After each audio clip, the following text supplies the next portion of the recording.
തന്റെ കൃഷിയിടത്തിൽ തണ്ണിമത്തൻ വിളയിച്ചെടുത്ത് ശ്രദ്ധേയമാവുകയാണ് വലിയകുന്ന് സ്വദേശി പ്രതീഷ്.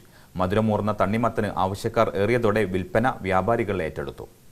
മധുരമൂറുന്ന തണ്ണീർമത്തൻ വിളയിച്ചെടുത്ത കാർഷിക രംഗത്ത് മാതൃകയായിരിക്കുകയാണ് വലിയകുന്ന് സ്വദേശി താഴത്തേതിൽ പ്രതീഷ് എന്ന യുവാവ്. സ്വകാര്യ സ്കൂളിലെ അധ്യാപകനായ പ്രതീഷ് തന്റെ ഒഴിവു സമയങ്ങൾ കൃഷിക്കായി മാറ്റിവെച്ചിരിക്കുകയാണ്. പരീക്ഷണാടിസ്ഥാനത്തിൽ നടത്തിയതാണ് തണ്ണിമത്തൻ കൃഷി. പക്ഷേ അതിശയിപ്പിക്കുന്ന തരത്തിൽ വിളവ് ലഭിച്ചതോടെ കൃഷിയിൽ നിന്ന് ചെറിയൊരു വരുമാനം കൂടി ലഭിക്കാൻ തുടങ്ങി. ഇതര സംസ്ഥാനത്ത് നിന്നെത്തുന്ന തണ്ണിമത്തനേക്കാൾ രുചിയേറെയുണ്ടെന്നതിനാൽ പ്രതീഷിന്റെ തണ്ണീർമത്തന് ആവശ്യക്കാർ ഏറിയിരിക്കുകയാണ്.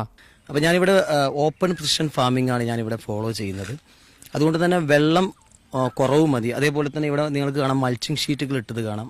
ആ മൾച്ചിങ് ഷീറ്റ് ഇട്ടത് കാരണം നമുക്ക് പുല്ലോ കാര്യങ്ങളോ മുളയ്ക്കാതെ നമ്മൾ എന്താണോ നമ്മൾ അതിന് വേണ്ട ഫെർട്ടിലൈസേഷൻ കൊടുക്കുന്നത്, അത് ജൈവമായാലും രാസമായാലും അപ്പോൾ